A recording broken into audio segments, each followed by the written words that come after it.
Welcome back. Last week we drew hands, we talked proportions, and we were extremely professional.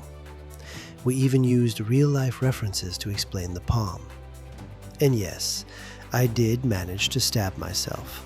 But don't worry, this week nothing like that will happen again. I edited it all out. We're safe. This week we're talking about fingers, individually.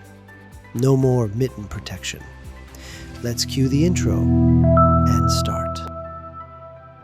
Alright, fingers. No more mitten, no more hiding. We deal with them individually now. Brave times. Let's start simple. A finger is just a cylinder. Actually, 3 cylinders, stacked, connected, trying their best. We did discuss this last time, fingers' proportions, remember? Okay, so we split the finger in half. The top 2 segments, that's one half. The base segment, that's the other half. So yes, half and half. Very mathematical.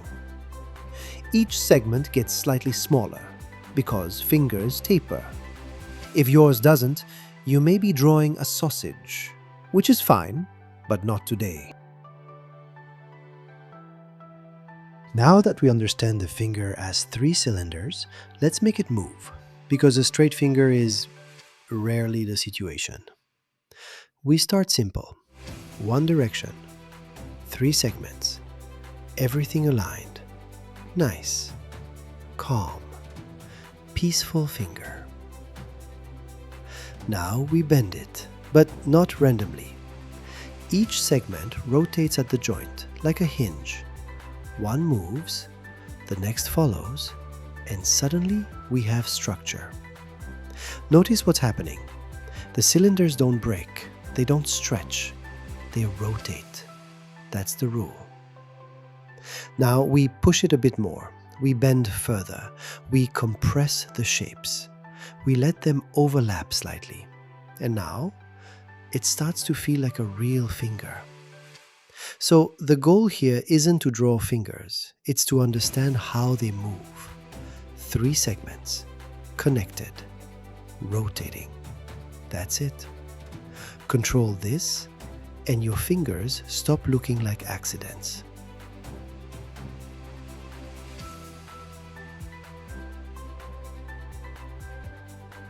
Alright, let's build a hand. First things first, the palm. Think rectangle.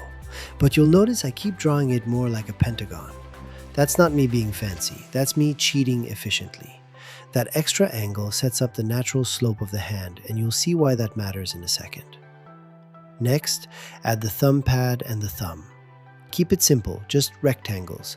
No need to sculpt a masterpiece yet. The thumb is basically a chunky little side attachment that thinks it's special, and honestly, it kind of is. Now, above the top of the palm, draw a curved line. This is your knuckle line. And here's the important part. It follows the shape you already built into that not quite a rectangle palm. Nothing random here, we're just echoing the same curve. Do the same thing again for the fingertips. Another curve, slightly different position, same idea. It's like the hand is repeating itself on purpose. Now drop in the fingers as simple rectangles. Keep an eye on proportions. The middle finger is the tallest, and the others step down along that curve like a very polite height gradient. And that's it. Rectangles, a couple of curves, and suddenly it looks like a hand instead of a bundle of uncooked sticks. Simple shapes first, details later.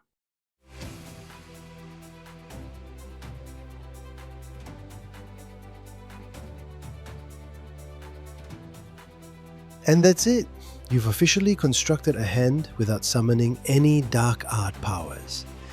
If your first attempt looks a little weird, congratulations, you're doing it correctly. Just stick with the shapes, trust the curves, and eventually they'll stop looking like they belong to a suspicious mannequin. If this helped you out, do the usual YouTube wizardry, like, subscribe, all that good stuff. It tells me you want more. And it tells the algorithm I'm not just talking to myself, which is always reassuring. And if something felt confusing, like your fingers are staging a rebellion or your thumb is plotting an escape. Drop a comment. Seriously, what part tripped you up? I can break it down, redraw it, or roast it gently for educational purposes. Alright, go draw some hands. And remember, rectangles first, chaos later.